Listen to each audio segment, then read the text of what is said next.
Evangelio según Marcos.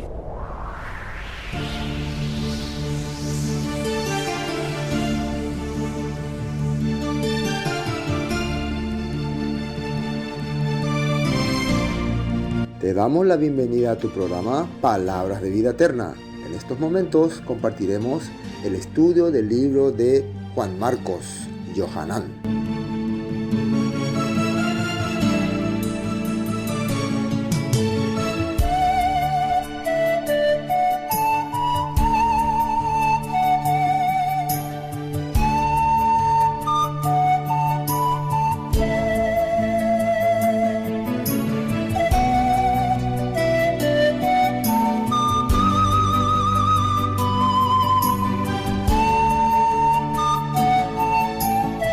Ahora vamos a empezar ya con el estudio de Marcos, capítulo 3.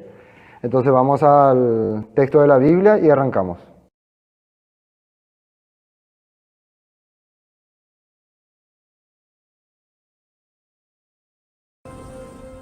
Jesús volvió a visitar la sinagoga, y allí se encontró con un hombre que tenía una mano atrofiada. Algunos lo vigilaban para ver si sanaba al hombre en el día de reposo, y así poder acusarlo. Jesús le dijo al hombre con la mano atrofiada: «Levántate y ponte en medio». A los demás les preguntó: «¿Qué está permitido hacer en los días de reposo? ¿El bien o el mal? ¿Salvar una vida o quitar la vida?». Ellos guardaron silencio. Jesús los miró con enojo y tristeza al ver la dureza de sus corazones. Entonces dijo al hombre: «Extiende la mano». El hombre la extendió, y su mano quedó sana. Tan pronto como los fariseos salieron, empezaron a conspirar con los herodianos para matar a Jesús. Jesús se retiró al lago con sus discípulos, y mucha gente de Galilea y de Judea lo siguió. Al enterarse de todo lo que hacía, también acudieron a él muchos de Jerusalén, de Idumea y del otro lado del Jordán, así como de los alrededores de Tiro y de Sidón. Por causa del gentío y para evitar que lo apretujaran, Jesús pidió a sus discípulos tener siempre lista una barca. Y es que como había sanado a muchos, todos los que tenían plagas querían tocarlo y se lanzaban sobre él. Cuando los espíritus impuros lo veían, se arrodillaban delante de él y a gritos le decían: «Tú eres el Hijo de Dios». Pero él les exigía con toda firmeza que no revelaran quién era él.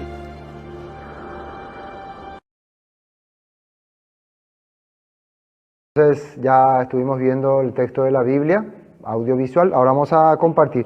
El Shabbat pasado estuvimos compartiendo el estudio de Marcos capítulo 2, donde en la última parte Yeshua era confrontado con los líderes religiosos mientras estaba dirigiéndose hacia la sinagoga, y en ese momento sus discípulos recogían espigas, dice, de un sembrado y le acusaban. Y habíamos visto en esa oportunidad que este punto de no cortar espigas o no cortar era una tradición que venía del judaísmo de aquella época, y no solamente de aquella época, ya de más años anteriores, que ellos interpretaban el Shabbat de diferentes maneras. Ya en aquella época había diferentes tipos de interpretaciones. Justamente en estos tiempos, cuando la gente te escucha hablar del Shabbat, del día de reposo, tiene en cuenta que uno le está tirando una carga o una, ¿cómo se puede decir?, un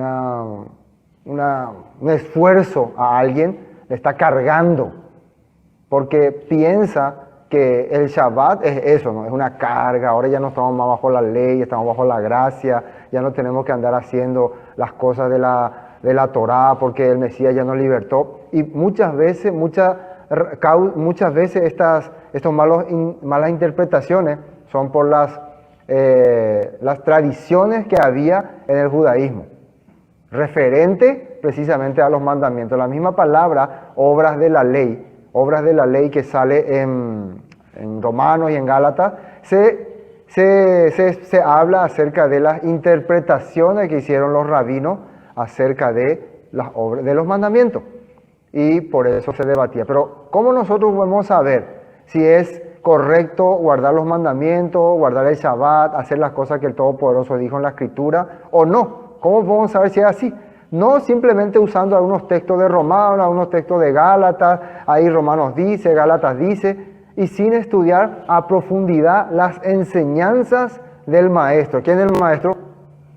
Yeshua. Entonces nosotros, para entender si hay que hacer o no hay que hacer algo, tenemos que estudiar las enseñanzas de Yeshua, de nuestro Maestro. Él nos tiene que explicar las cosas correctas. Una vez más vamos a recordar que la escritura de Marcos se escribió en una época de persecución, una época donde el pueblo creyente estaba siendo perseguido por Nerón, porque ellos habían sido acusados de muchas cosas, los creyentes en Yeshua habían sido acusados de muchas cosas y estaban en persecución, algunos estaban siendo encarcelados, hasta ejecutados. Entonces, el escrito de Marcos, que fue una narración del apóstol Pedro y escrita por Marcos, estaba siendo dirigida a los creyentes para darle esperanza, para darle fe y fortaleza. Una de las causas de la cual muchos creyentes estaban siendo perseguidos era precisamente por el judaísmo de aquella época. Los judíos de aquella época, la religión judía, no los judíos, una mala forma de decir, la religiosidad de aquella época consideraba traidores, enemigos a los creyentes en Yeshua. Entonces, hacían muchas veces que los romanos los persigan.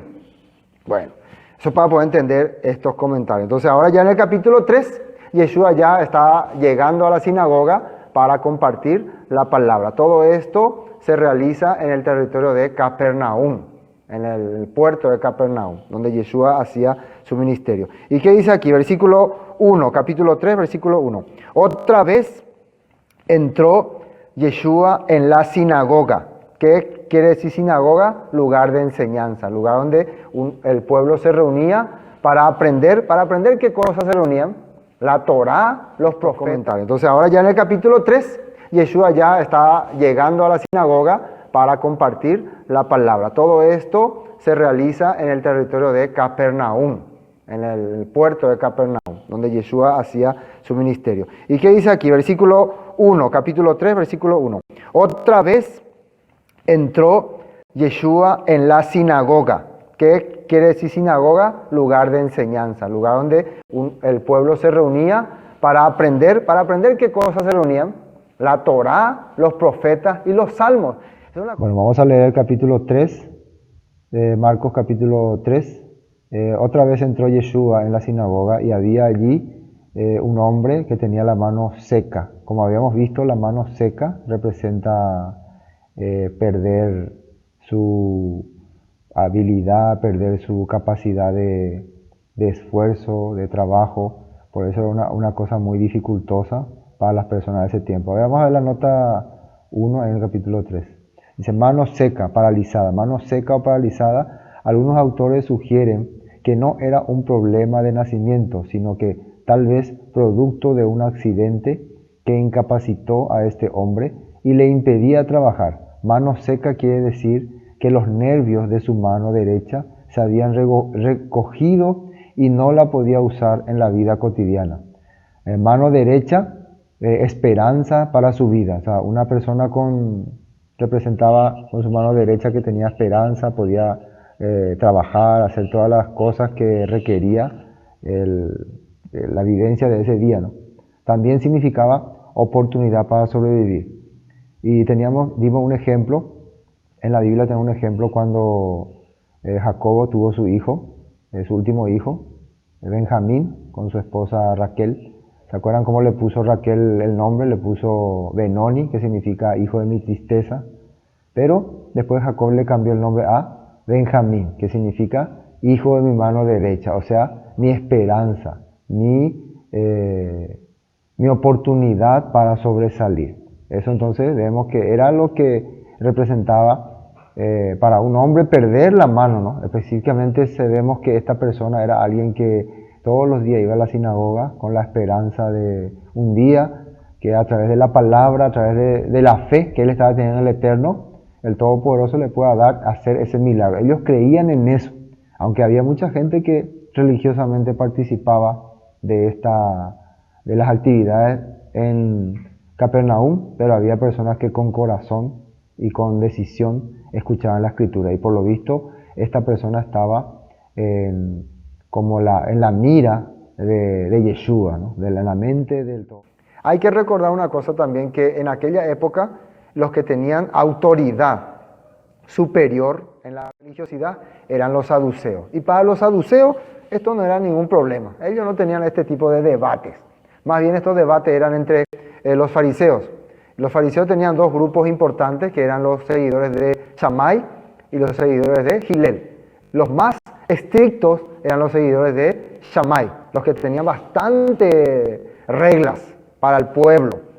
Bastantes reglas tenían, ¿no? Los seguidores de Hillel eran más abiertos, más, ¿cómo se puede decir?, misericordiosos. Muchos dicen que la enseñanza de Yeshua tenía más una tendencia hacia Hillel.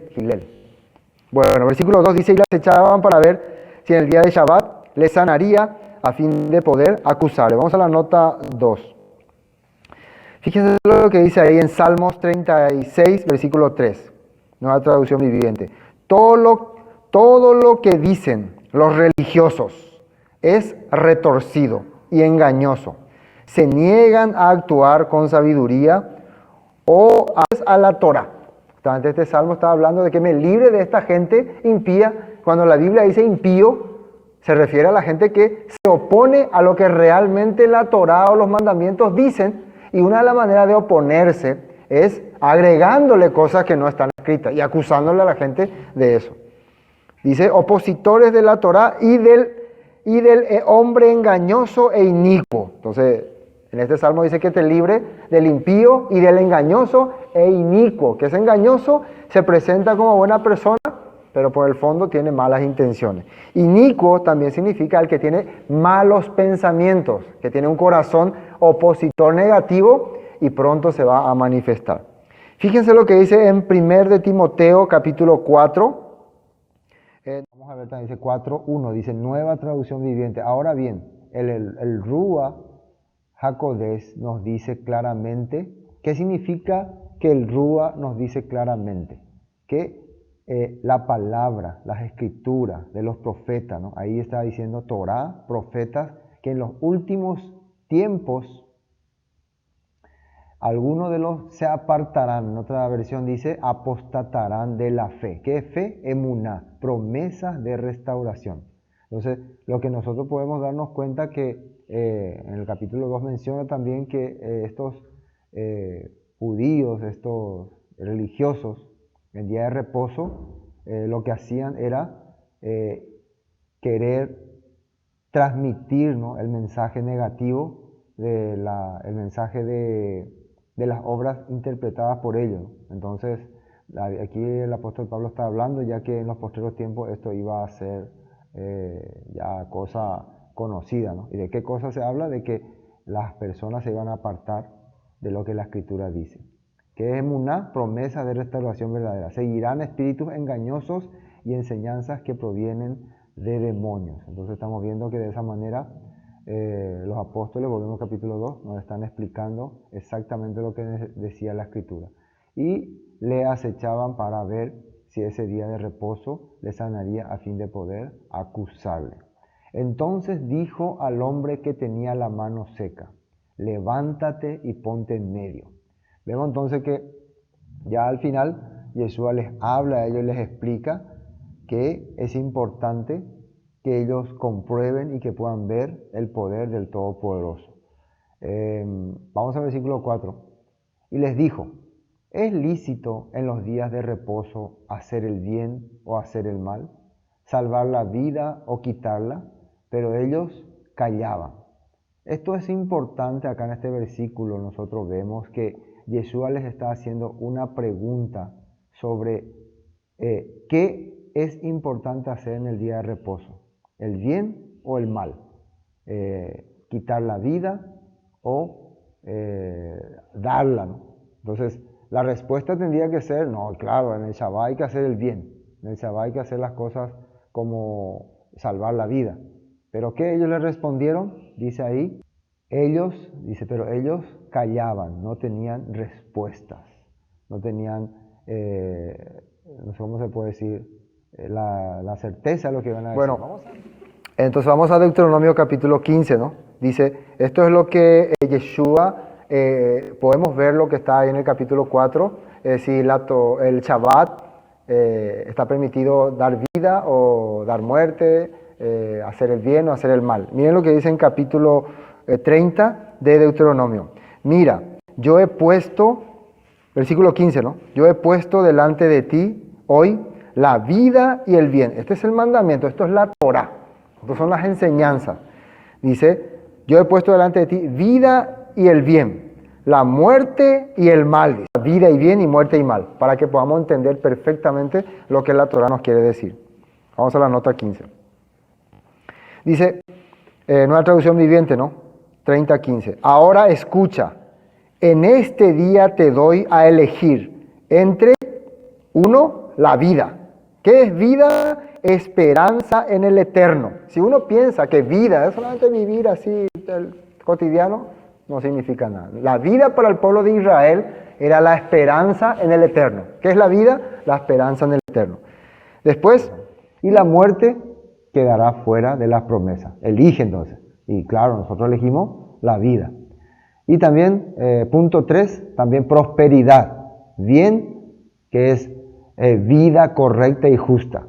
En la versión Reina Valera dice bien y mal, ¿no? Acá también significa prosperidad. O sea, el Todopoderoso, a través de la Torah, nos da la opción de tener vida o muerte, o prosperidad, que es vida correcta y justa, y la calamidad, que es mal, vida llena de pecado y transgresión.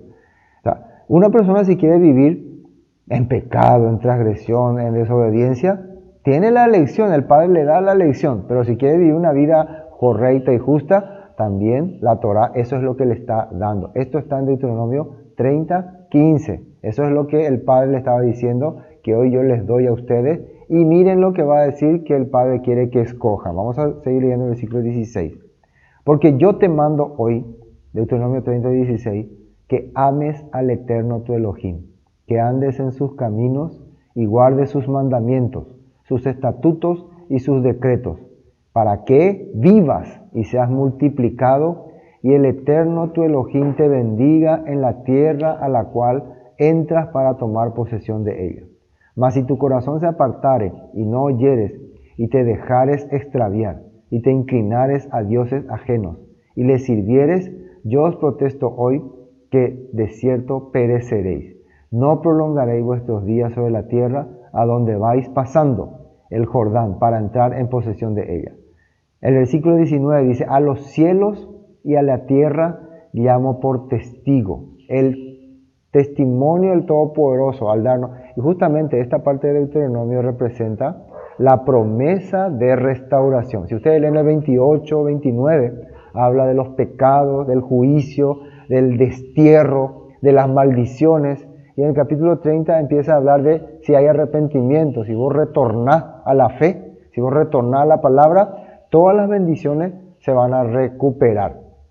Y el versículo 19 dice, a los cielos y a la tierra llamo por testigos hoy contra vosotros, que os he puesto delante la vida, vivir conforme a lo que dice la Torah, vivir conforme a los planes del Eterno, tener participación en las cosas del Eterno, y la muerte, quedar fuera. La bendición y la maldición. Bendición significa recibir el favor del Eterno, y maldición significa que el Eterno te deja fuera. Eso, escoge pues la vida, nos da la lección. Nos da la lección de elegir, pero nos sugiere que escojamos permanecer con Él. Bueno, para que vivas tú y tu descendencia, amando al Eterno tu Elohim, atendiendo a su voz, siguiéndole a Él, porque Él es vida para ti y prolongación de tus días, a fin de que habites sobre la tierra que juró el Eterno a tus padres, Abraham, Isaac y Jacob, que les había de dar. Entonces eso nos lo estamos viendo acá en Deuteronomio capítulo 30. Entonces, continuando con Marcos capítulo 4, vamos a volver leyendo para ver en qué sentido explicó esto. Marcos 30. Marcos 3, 4. Entonces, otra vez. Y les dijo, ¿es lícito en los días de reposo hacer bien o hacer mal? ¿Salvar la vida o quitarla? Pero ellos callaban. Acá la pregunta es, ya pudimos ver que la Torá explica específicamente que lo que la Torá manda es dar vida, es hacer el bien. Ahora el debate acá sería, pero en Shabbat. Eso sería el debate. Entonces, para entender esto, vamos a ver un poco lo que dice Éxodo 20 acerca de el Shabbat. Vamos a entender cuál es el problema acá entre las corrientes rabínicas de Hillel y de Shammai. Éxodo 20, versículo 8 dice, acuérdate del día de Shabbat, de reposo, para santificarlo. ¿Qué significa santificarlo? Consagrarlo. 6 días, fíjense, 6 días, versículo 9, ¿no? Trabajarás y harás toda tu obra. Acá la palabra clave es obra. Vamos a ver un poco la nota 9 para ver en el hebreo cómo se dice obra. La palabra obra en el hebreo es melajá. Melajá. Según la tradición judía, melajá, según la tradición judía, significa obra o labor en el Shabbat, según el judaísmo tradicional. También las interpretaciones de Shammai. ¿Qué es lo que ellos creían? Que la melajá son determinadas obras que uno puede o no puede hacer en el Shabbat. Y ellos ya eso lo establecieron en un Shulchan Aruch. ¿Qué es un Shulchan Aruch? Una orden de la mesa. O sea, los fariseos, los sacerdotes de aquella época, los líderes religiosos se reunieron y establecieron, estas son las reglas para guardar en el Shabbat. Y una de esas reglas era precisamente no hacer curaciones. Inclusive ellos creían que si en Shabbat una persona se enfermaba es porque tenía una maldición y hay que dejarlo nomás morir. Había otras corrientes que creían que en Shabbat se podía hacer sanidad, pero si la persona estaba gravemente enferma. Si no estaba tan enferma, entonces no era necesario sanarle. Entonces, bueno, varias cuestiones que se han deducido. Hasta hoy en día, si uno analiza también, si uno observa la tradición judía, hay bastantes reglas. La vez pasada hablamos que había 39 reglas para el Shabbat. Ustedes pueden tomarse el tiempo y estudiarlas.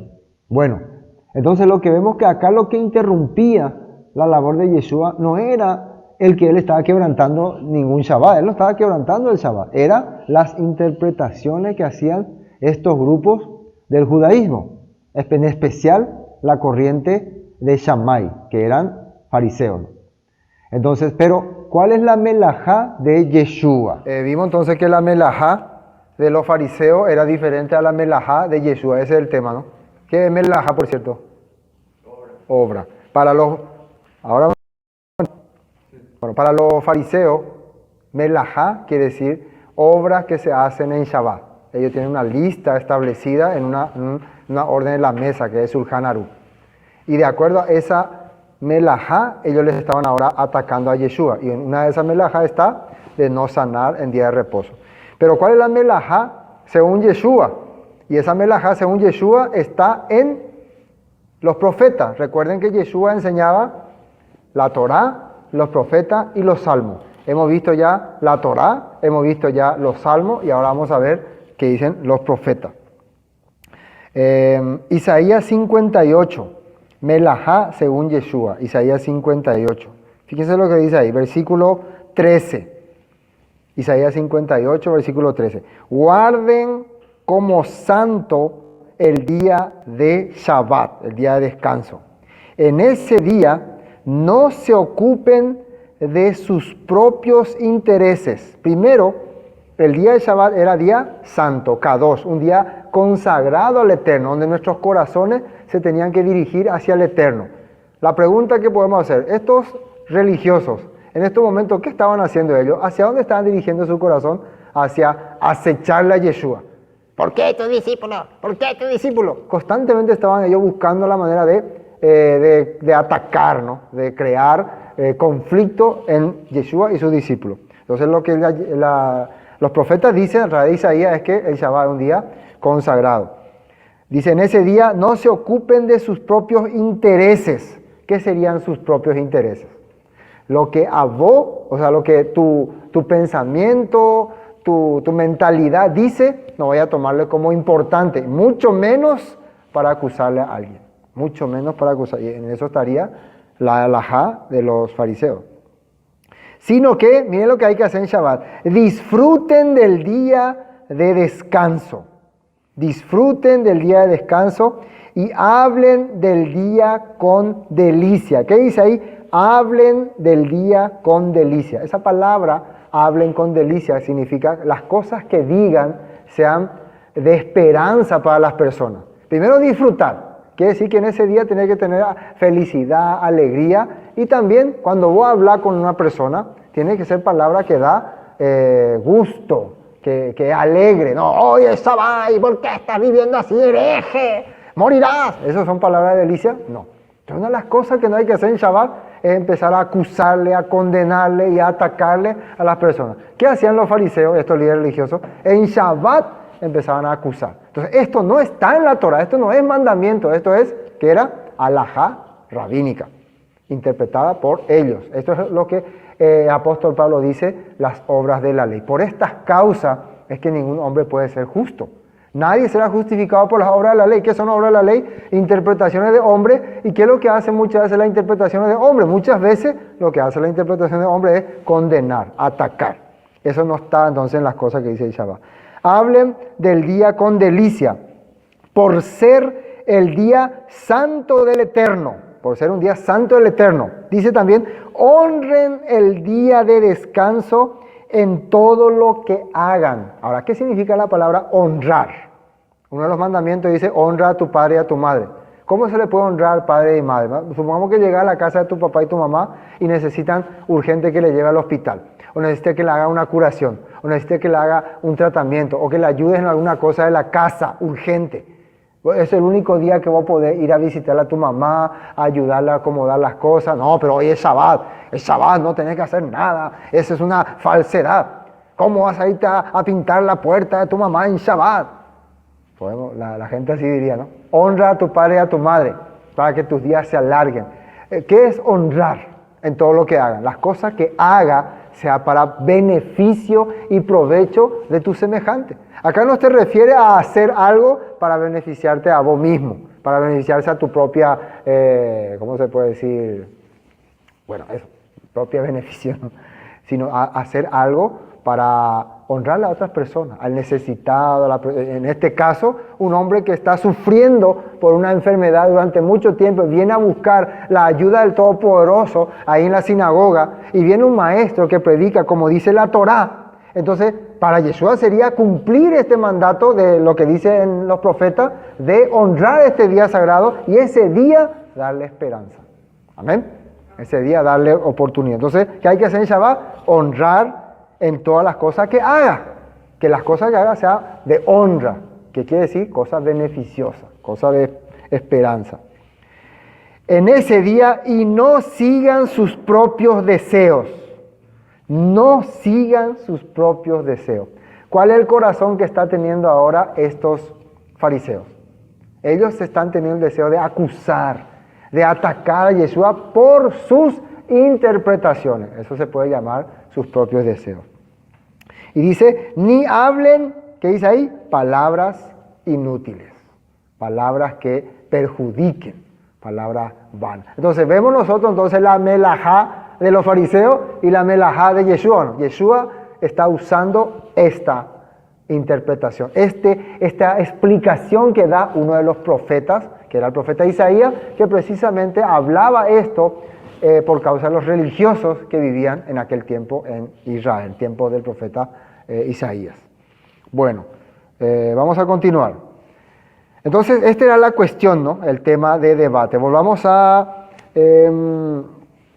verso 4, ¿no? Estábamos Marcos 4, vamos a continuar.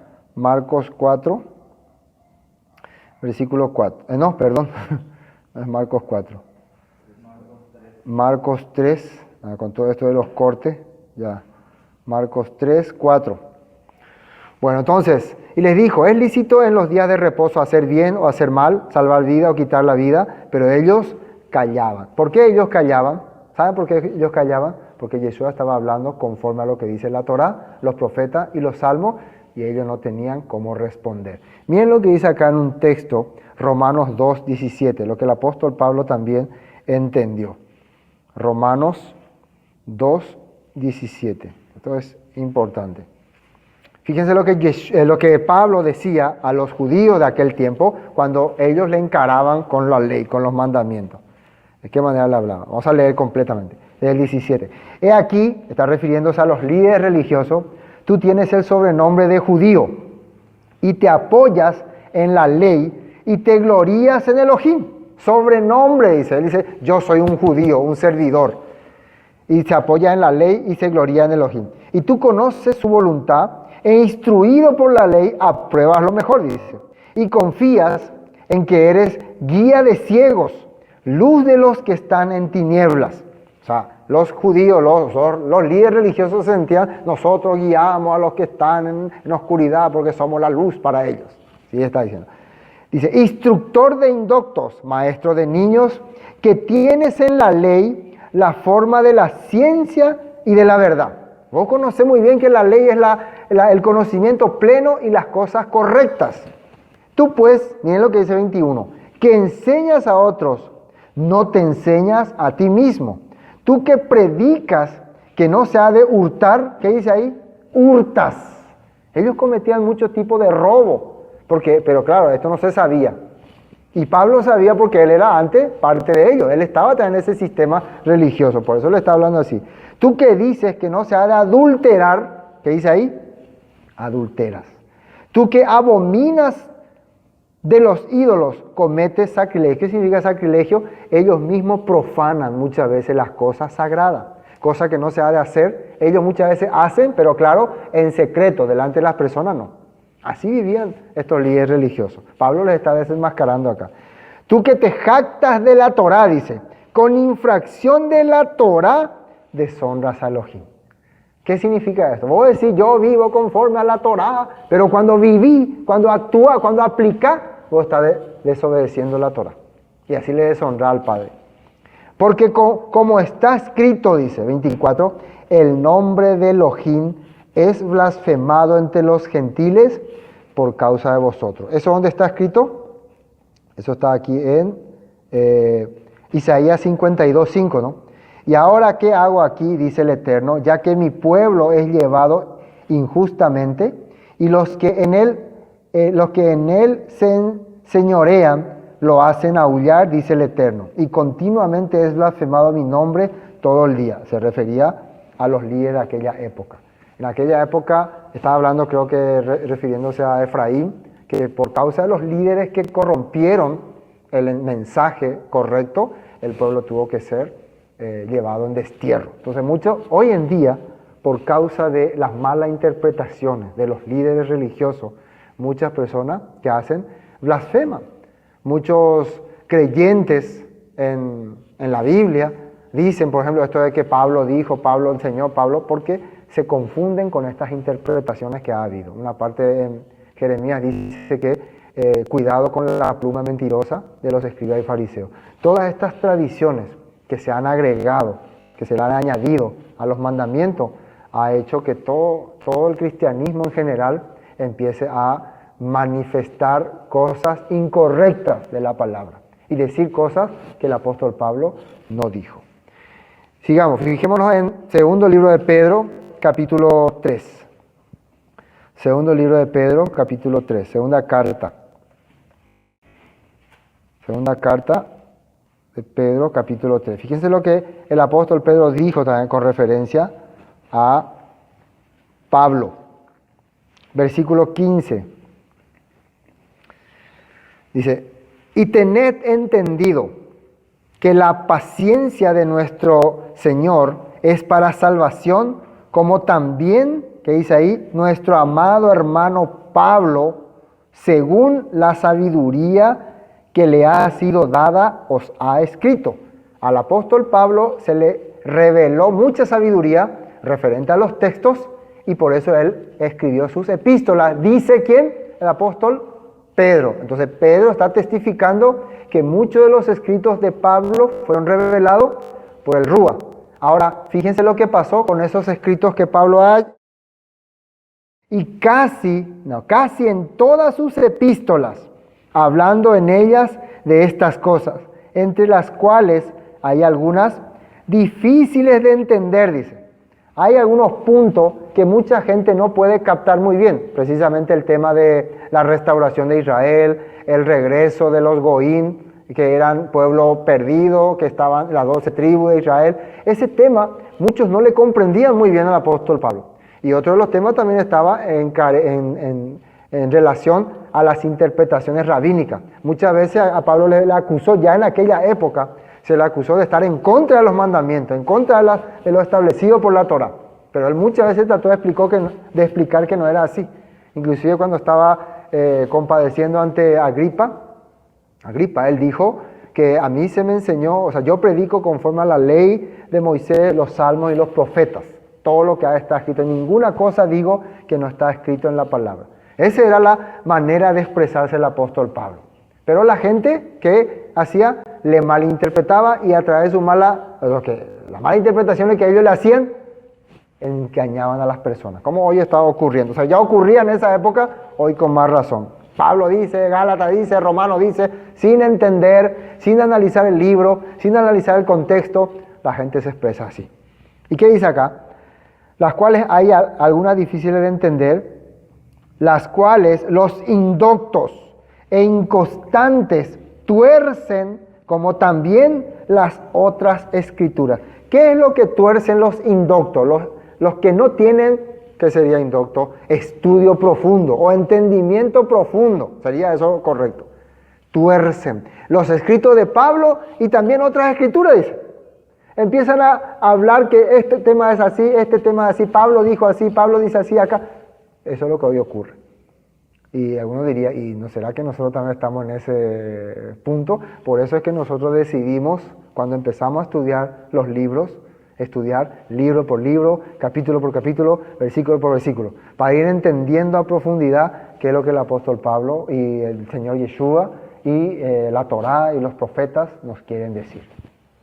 Tuercen también otras escrituras para su propia perdición. Así que vosotros, oh amados, sabiéndolo de antemano, guardaos, no sea que arrastrados por el error de los inicuos, caigáis de vuestra firmeza. Antes bien, creced en la gracia y el conocimiento de nuestro Señor y Salvador, Yeshua HaMashiach.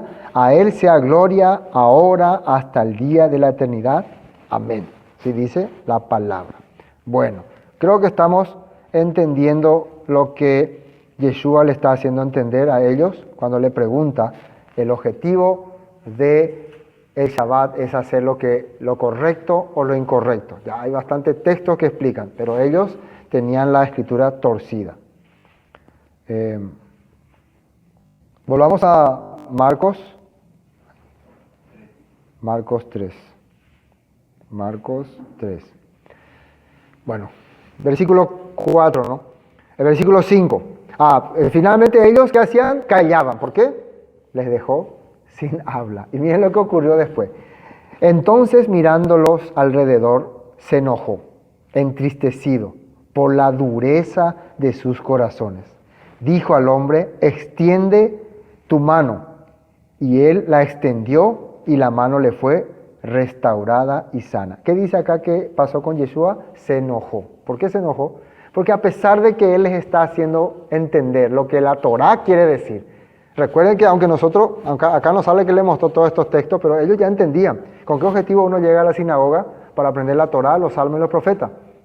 ¿Cuál es el propósito que nos dio el Todopoderoso, la Torá? Para hacer el bien en día de Shabbat, para hacer las cosas correctas, para que sea delicia. Pero ellos igual, su corazón no se abría. Generalmente cuando una persona se cierra en su doctrina y vos le mostrás unos textos, ¿saben qué hace? Se calla. Se cae, bueno, cree como vos crees, yo voy a creer como yo creo. Así nomás te dice. Cada quien con su creencia, cada quien con lo que le conviene, ¿no? Yo soy así, yo soy allá, nosotros creemos en estas cosas, ustedes creen en esto. Ahí se queda. Esa característica es de la persona endurecida. Ojalá nosotros no tengamos ese pensamiento alguna vez. No, yo me quedo con mi creencia y vos con tu creencia. Hay que debatir, hay que ver, hay que analizar, hay que entender si estamos bien lo que estamos haciendo o no. Pero tampoco hay que usar la escritura para acusarle a alguien. Si vos querés usar la escritura para acusarle, entonces vos estás fallando. Si esa persona que está haciendo mal no tiene razón, bueno, con mansedumbre, con corazón abierto, enseñale, explícale, pero no con ataques.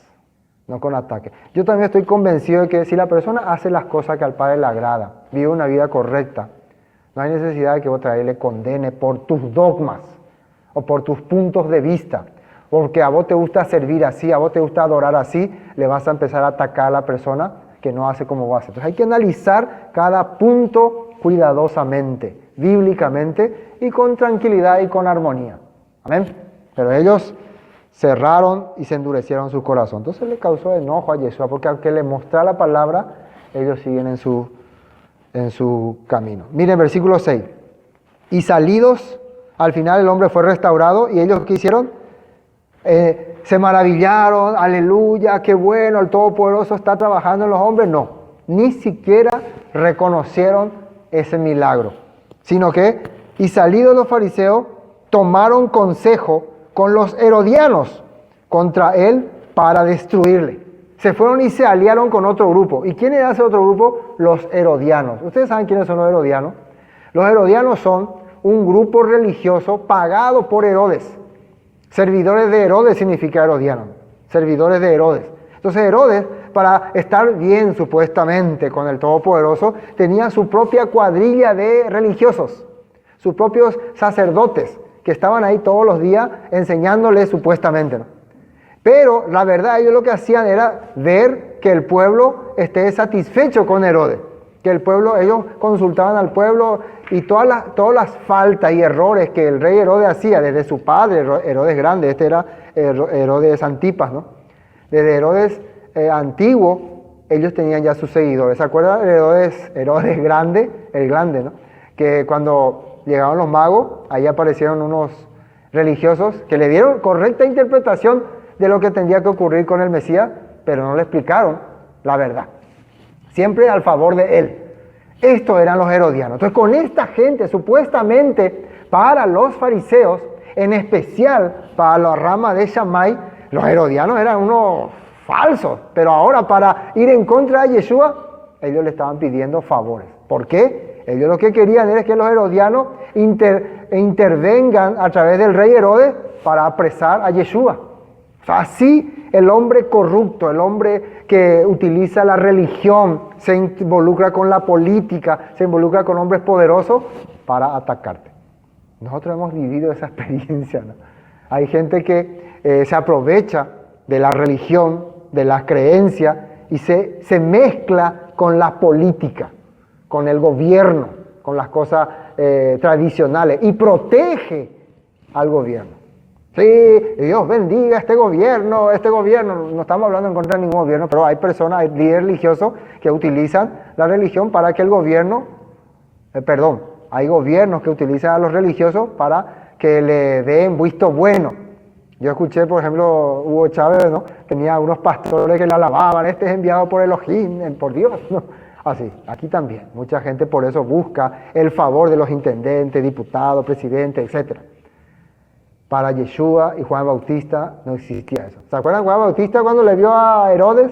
Tú eres un corrupto, eres un adúltero. En seco le dijo, un sinvergüenza. Y por eso le cortó la cabeza. Bueno, entonces ellos acá estaban haciendo alianza política con este grupo. ¿Para qué? Para destruirle a Yeshua. ¿Por qué? Por una cosa también, ¿por qué no utilizaron la ley para acusarle? ¿Por qué no utilizaron el mandamiento para apresarle?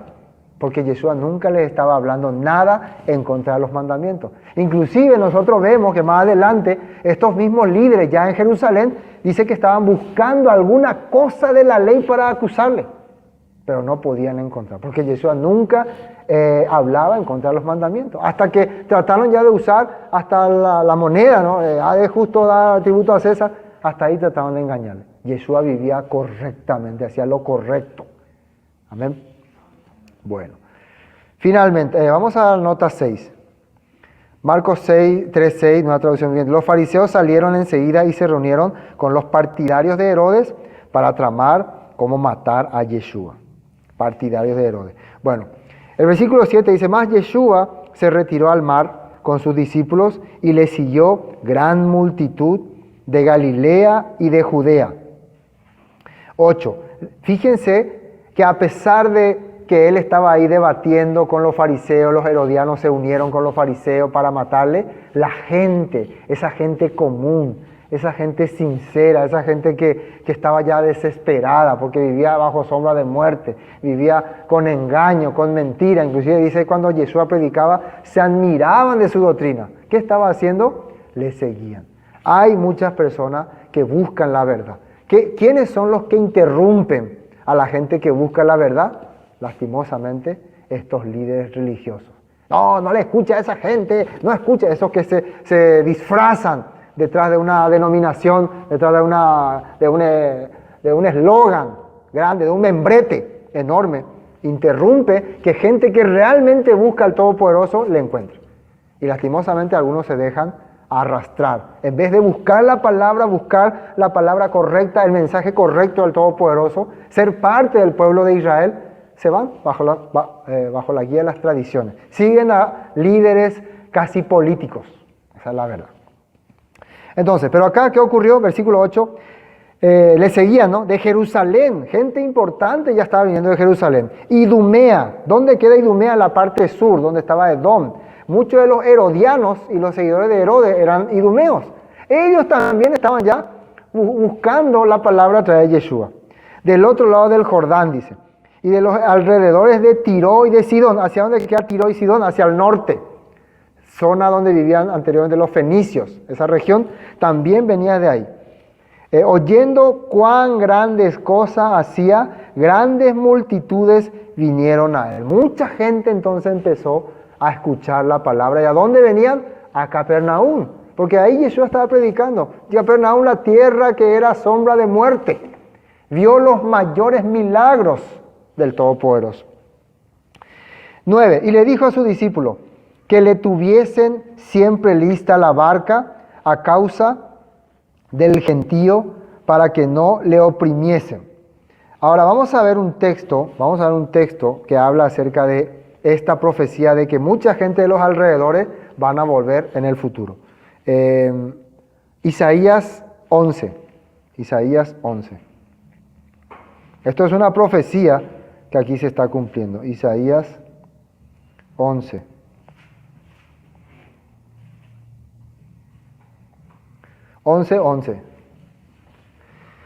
Miren lo que dice ahí.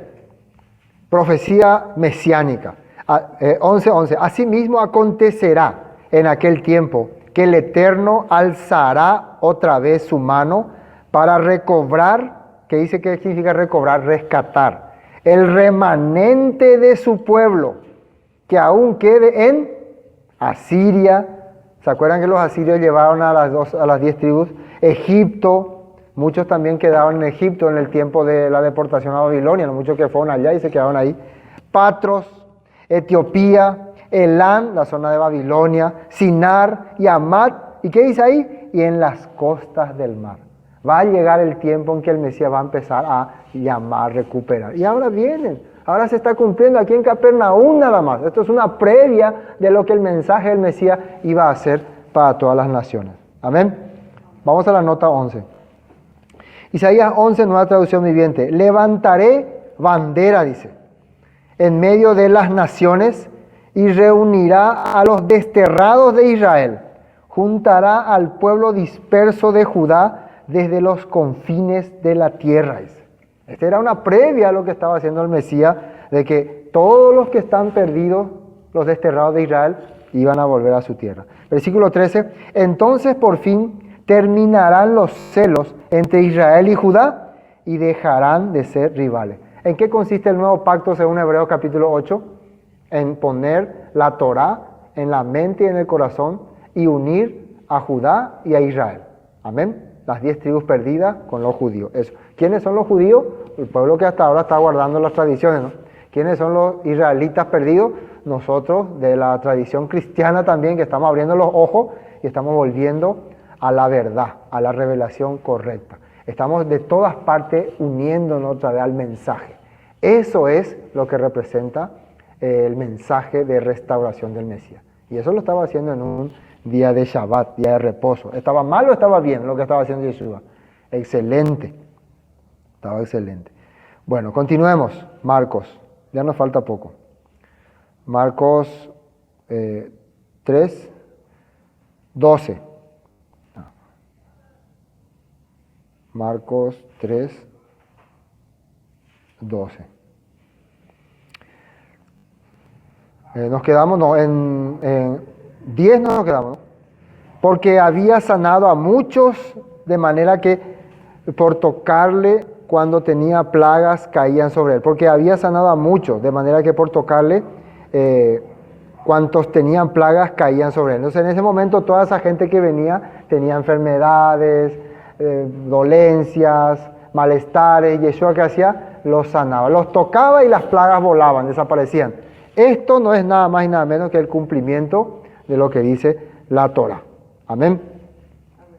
Bueno, y los espíritus inmundos, al verle, se postraban delante de él y daban voces diciendo: tú eres el Hijo de Elohim.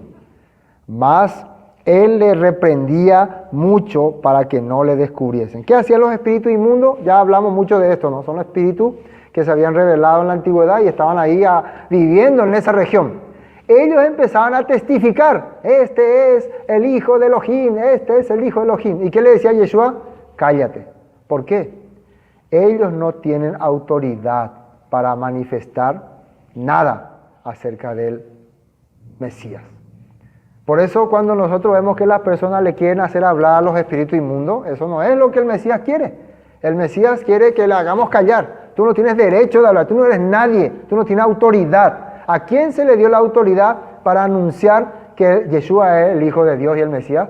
A los discípulos, a los salvos, a los rescatados. Ni siquiera los ángeles le daban ese mensaje. Y estos demonios se quieren poner en ese lugar. Por eso les reprendía. Vamos a ver lo que dice en la Escritura, Isaías 42. Con este texto vamos a terminar. Isaías 42. Versículo 1. 42, 1. Isaías 42, versículo 1. Referente a esto. He aquí mi siervo, yo le sostendré, mi escogido, en quien mi alma tiene contentamiento. He puesto sobre él, que dice ahí, mi rúa. Eso es mi rúa, él va a manifestar mi mensaje, mi deseo. Eso está diciendo el Todopoderoso. ¿Y quién hacía eso? Yeshua. En Shabbat daban esperanza a las personas. En Shabbat le daba a la gente delicia. Le daba un corazón alegre. También salía y reunía a la gente ahí en las costas del mar. Una figura de rescate de todas las personas que se habían perdido. Yeshua tiene el Rúa del Eterno. Dice, he puesto sobre él mi Rúa. Él traerá justicia a las naciones. Y miren lo que dice el 2, no gritará ni alzará su voz, ni hará hoy en las calles, no va a estar gritando como un loco: vengan acá, yo soy el Salvador, arrepentido. No, él va limpia y tranquilamente va a ir compartiendo la palabra, haciendo milagros, dando esperanza, manifestando testimonio de su obra. Eso vaya haciendo. Nota 2. No gritará ni levantará su voz en público, dice el Nueva Traducción Viviente. Versículo 3. No quebrará la caña cascada, ni apagará el pabilo que humeare, por medio de la verdad traerá justicia. ¿Qué significa eso de caña cascada y apagar el pabilo? Eso significa la parte más débil, ¿no? de la caña, no va a venir a pisotearle, no va a venir con poder a arrasar, ni a quebrar, ni a destruir al más débil, al más indefenso. No es que va a venir con una fuerza: yo soy el Todopoderoso y ustedes son unos falsos, y los va a pisotear, como hoy hacen muchos líderes religiosos. Aprovechan su poder, su autoridad para menospreciar a otro, para poner en ridículo a otro. Él no va a hacer así. Él que va a hacer, dice, con justicia traerá justicia a nuestro pueblo. Por medio de la verdad, dice, perdón, por medio de la verdad traerá justicia. ¿Cuál es la verdad?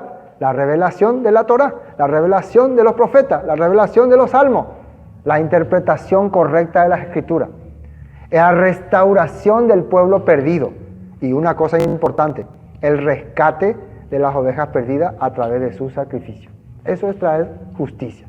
¿Cómo se hacía la justicia para el pueblo de Israel en tiempos de Moisés, del templo? A través de los sacrificios. Yeshua, a través de su sacrificio, iba a traer justicia para toda la humanidad. No iba a venir a oprimir, ni a castigar, ni a mandar al infierno a ninguna persona. Ustedes irán al infierno, ustedes pecadores, no. Iba a venir a traer esperanza. Amén. No se cansará ni desmayará hasta que establezca en la tierra justicia. Y miren lo que dice acá. Y las costas esperarán, ¿qué dice ahí? Su ley, su instrucción. ¿Quiénes son las costas? Todos los que están lejos. Y esta nota 4, Mateo 12, 18. Miren a mi siervo, al que he elegido. Él es mi amado, quien me complace. Pondré mi espíritu sobre él y proclamará justicia a las naciones. Esta es una referencia a lo que sale en Mateo, también teniendo en cuenta este texto. Y Mateo 12, 21. Y en su nombre esperarán los gentiles, los goín. Ahí donde dice en su nombre, en él esperarán su ley. Acá en esta traducción sale que esperarán los goín. O sea, ¿quiénes van a esperar recibir las instrucciones? Los goín. ¿Quiénes son los goín? Los que están esparcidos. Si nosotros hoy estamos enseñando la Torá, que es la ley de Moisés, los mandamientos, no es porque estamos cargando a la gente bajo la ley, es porque estamos trayendo la justicia del Eterno del Todopoderoso a las naciones, así como Yeshua nos puso a nosotros. Él nos salvó, Él nos rescató por su sangre. Por su sangre Él pagó el precio de nuestros pecados. ¿Para qué? Para que nosotros seamos sus talmidim, sus discípulos. ¿Y qué significa eso? Llevemos su mensaje. ¿A dónde? A las costas. No importa en qué día, ni en Shabbat, ni en ningún momento. En Shabbat nosotros podemos hacer lo que el Todopoderoso quiere, honrar a las personas, compartir, hablar la palabra. Claro, hay muchas personas que utilizan el Shabbat para su propio beneficio, pero mientras no entiendan eso, mientras la Torah no se les revele a su corazón, tampoco nosotros tenemos el derecho de acusarles. ¿Está bien? No tenemos derecho de acusarles, porque es el Todopoderoso que vaya abriendo el corazón en las personas. Vos te preocupás de ordenarle que guarde el Shabbat y le está alejando de la presencia del Todopoderoso. Mejor a esa persona rescatarle con el corazón del Mesías, y el corazón del Mesías, de su Salvador, le va a dar ese deseo de guardar el Shabbat con toda esperanza. Amén. Hoy hasta aquí vamos a compartir. Vamos a hablar para terminar.